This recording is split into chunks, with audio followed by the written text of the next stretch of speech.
De Julian Schnabel à Quentin Tarantino, c'est Cannes, et voici donc le photocall de Death Proof, qui succède au Scaphandre et au Papillon, le boulevard de la mort de Quentin Tarantino, avec ces splendides actrices que vous découvrez en ce moment sur ces images, Zoé Berg, Kurt Russell.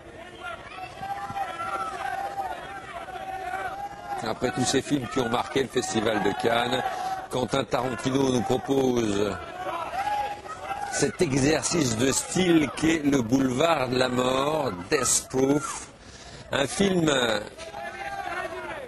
qui au départ était une idée commune à lui et à Robert Rodriguez qu'on a pu voir très fugitivement sur les images.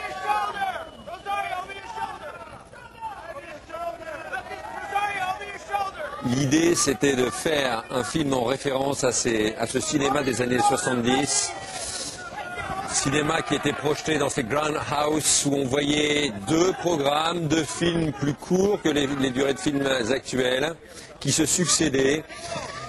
C'était des films faits avec peu de moyens, des films de série B, mais souvent ils étaient passionnants parce que très transgressifs dans leur ton, dans leur forme. Et Quentin Tarantino qui est toujours en train de travailler l'histoire du cinéma récente et ses références, et notamment le cinéma d'exploitation, qui n'a pas peur d'aller vers une cinématographie très populaire, pour ensuite l'ingérer, la digérer et en faire son cinéma à lui, cinéma de Quentin Tarantino, un cinéma célèbre à travers le monde. Quentin Tarantino, l'un des cinéastes les plus stars du cinéma mondial.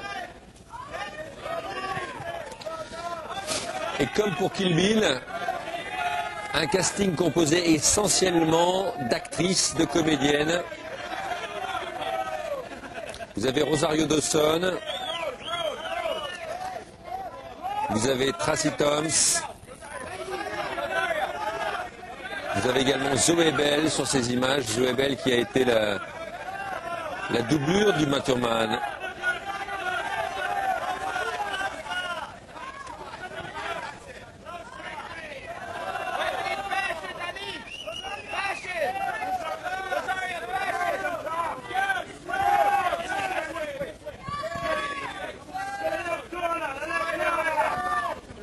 Également sur ces images, vous apercevez Jordan Ladd, me semble-t-il, et Kurt Russell, voilà. L'homme de cette affaire, l'homme par qui le mal arrive. Quentin Tarantino s'est inspiré effectivement de ces slashers, de ces films dans lesquels les différents personnages disparaissent les uns après les autres parce qu'ils sont soit assassinés, soit broyés, soit détruits par un tueur sans pitié. Et en l'occurrence, c'est Kurt Russell qui va s'en prendre à ces jeunes femmes par deux fois. Kurt Russell, bien sûr, acteur célébrissime des films de John Carpenter. On pense à New York 97, on pense à The Thing. Et on pense aussi aux aventures de Jack Burton.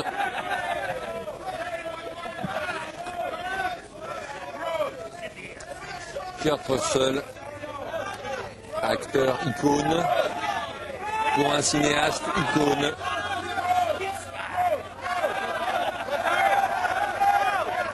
Quentin Tarantino s'adresse à tous ces geeks dont il fait partie, ces passionnés de cinéma qui connaissent par cœur chacun de ses films,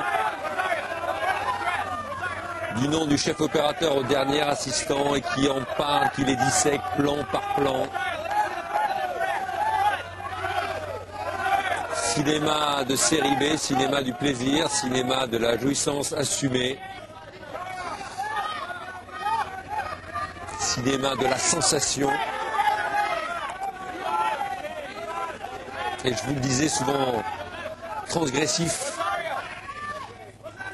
parce que par des ruptures de ton, et parce que souvent avec peu de moyens, il faisait des jump cuts, il rompait avec l'esthétique classique du cinéma, ou même l'esthétique des différentes vague cinématographique tant en Italie qu'en France, qui avait rompu elle-même avec l'esthétique du cinéma hérité de la Seconde Guerre mondiale.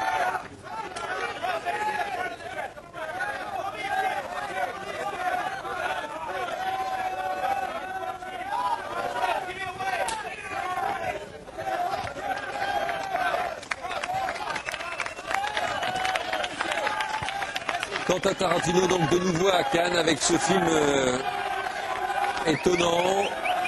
Il s'est fait plaisir, Quentin Tarantino. Va-t-il arriver à séduire les festivaliers?